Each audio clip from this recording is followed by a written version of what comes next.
हरे हरे हरे कृष्णा कृष्णा कृष्णा हरे हरे ज्ञानदेव भगवान पंढरीनाथ भगवान की जय। माऊली ज्ञानेश्वर महाराज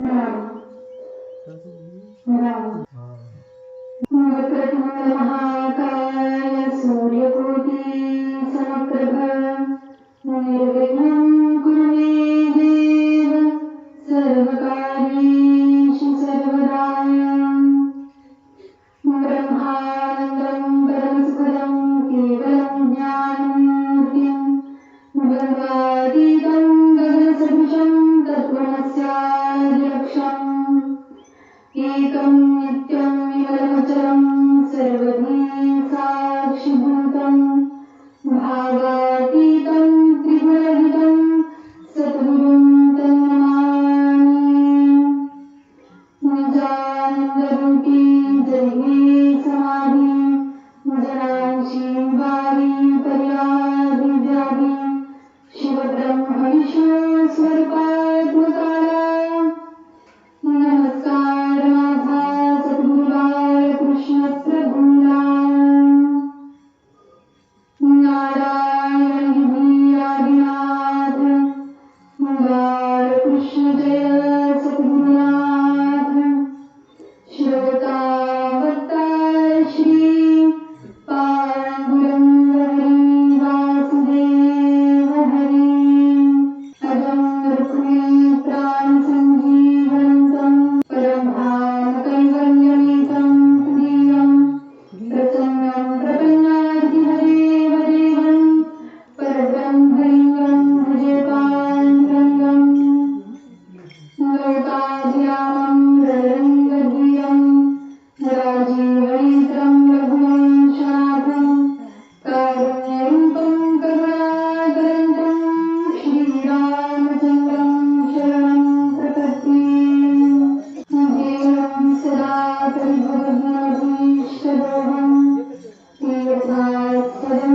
शिवगिरिं चिन्तं शरण्यं भक्त्यार्थिहं प्रणतपालभवाब्धिपूतं वन्दे महापुरुषते चरणारविन्दम्।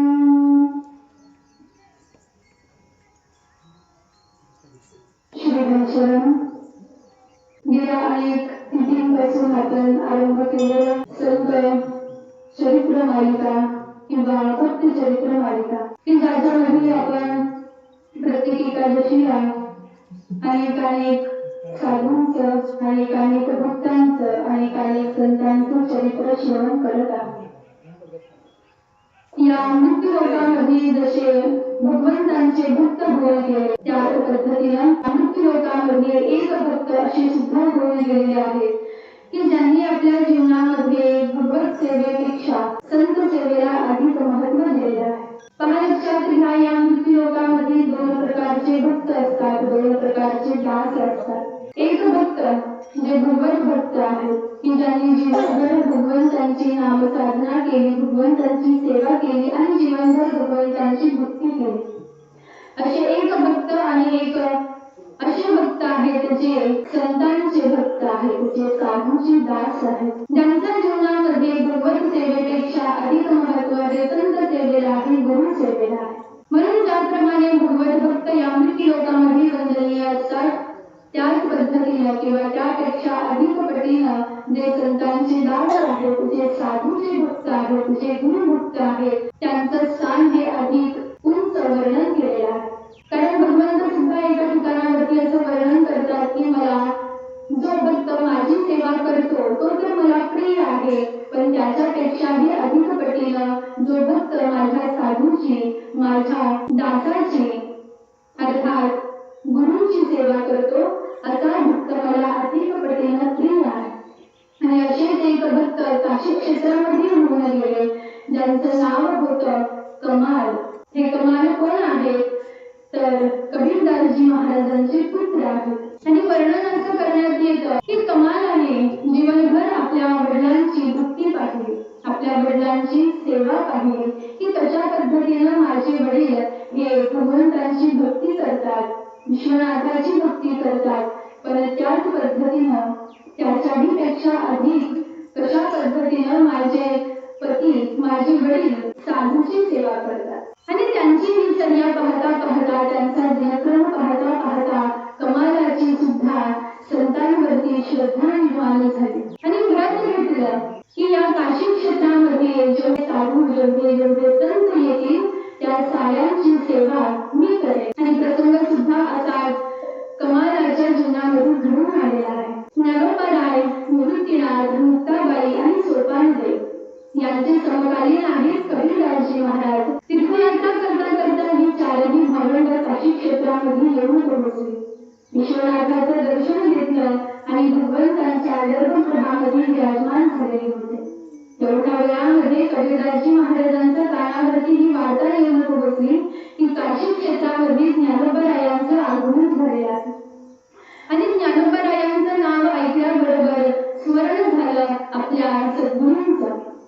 कारण कबीरदासजी महाराजांचे जे सद्गुरू आहेत रामानंद स्वामी ते हे ज्या पद्धतीनं कबीरदासजी महाराजांचे सद्गुरू आहेत त्याच पद्धतीनं ज्ञानोबारायांची वडील ज्यांचं नाव विठ्ठलपंत असं आहे त्यांचे सुद्धा हे सद्गुरू आहेत आणि ज्ञानोबारायांचं नाव ऐकल्याबरोबर स्मरण झालं की आपल्या सद्गुरूंनी आपल्याकडून एक वचन घेतलेलं होतं आणि ते वचन असं की काही वर्षा अगोदर रामानंद स्वामींनी कबीरदासजी महाराजांना सांगितलं, म्हटले कबीरा, मी गेल्यानंतर माझ्या पश्चात 7 वर्षांनंतर या काशी क्षेत्रामध्ये विठ्ठलपंतांच्या चारही लेकरांचं आगमन होणार आहे आणि ज्या वेळेला ज्ञानोबाराय निवृत्तीनाथ या काशी क्षेत्रामध्ये येतील त्यावेळेला त्यांची सेवा तुझ्याकडून झाली पाहिजे, तुझ्या पुत्राकडून त्यांची सेवा झाली पाहिजे असं वचन मला दान कर.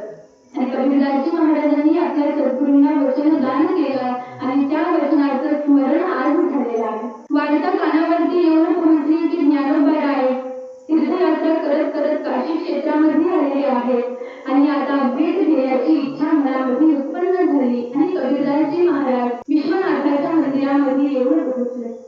गर्भगृहामध्ये प्रवेश केला पाहतात ज्ञानोबाराय विराजमान झालेले आहेत, निवृत्तीनाथ विराजमान झालेले आहेत, मुक्ताबाई, सोपानदेव, नामदेवराय आदी करून सारी संत मंडळी उपस्थित झालेली आहेत. विश्वनाथाचं दर्शन घेतलं आणि ज्ञानोबारायांजवळ येऊन पोहोचले. ज्ञानोबारायांच्या चरणावरती आपलं मस्तक टेकवलेलं आहे, चरणाजवळ विराजमान झालेले आहेत आणि विनंती केली, म्हटले ज्ञानोबाराय, आज रात्रीचा मुक्काम तुम्ही या दासाच्या घरी करा. मला तुम्हाला भोजन देण्याची इच्छा आहे आणि काही काळ तुमची संगती मला घडावी असा हेतू माझ्या मनामध्ये आहे. जर आपली परवानगी असेल तर मी आपल्या आगमनाची सारी तयारी करतो. ज्ञानोबारायांनी होकार दिला, कारण माहीत होतं की कबीरदासजी महाराज हे माझ्या वडिलांचे गुरुबंधू आहेत. होकार दिला आणि कबीरदासजी महाराजांसोबत ती चारही भावंड आणि सारी संत मंडळी महाराजांच्या घरी येऊन पोहोचली. कबीरदासजी महाराज या साऱ्या संत मंडळींना सोबत घेऊन आलेले होते.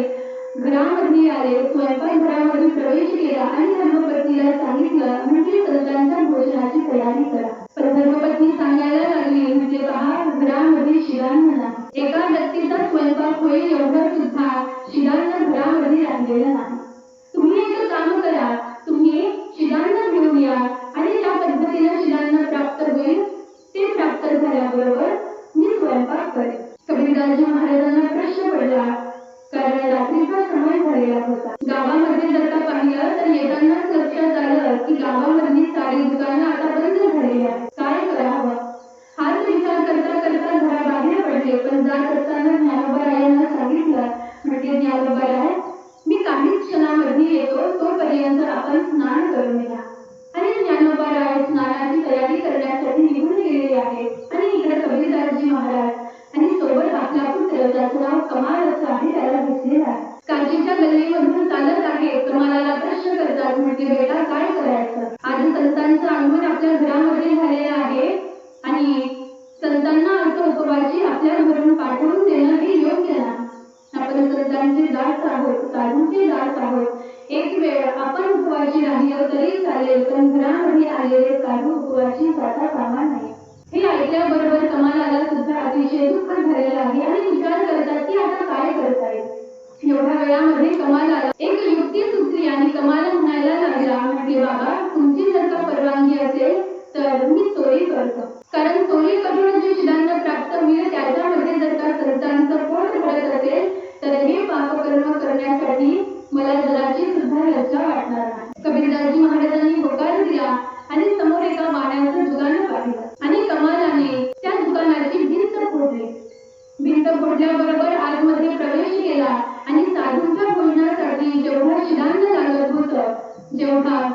जेवढं सामान लागत होतं ते सारं काही शिलांना आपल्या हातामध्ये घेतलं आणि वडिलांच्या हातामध्ये दिलेलं आहे. पण लक्षात आलं की आपण भिंत फोडलेली आहे, आपण तर निघून जाऊ, पण आपल्या पश्चात एखादा चोर जर का दुकानामध्ये घुसला आणि त्याने जर का सारे पैसे जर का चोरी करून नेले तर आपल्यामुळे या सद्गृहस्थाचं नुकसान होईल असा विचार कमाल याच्या मनामध्ये आला.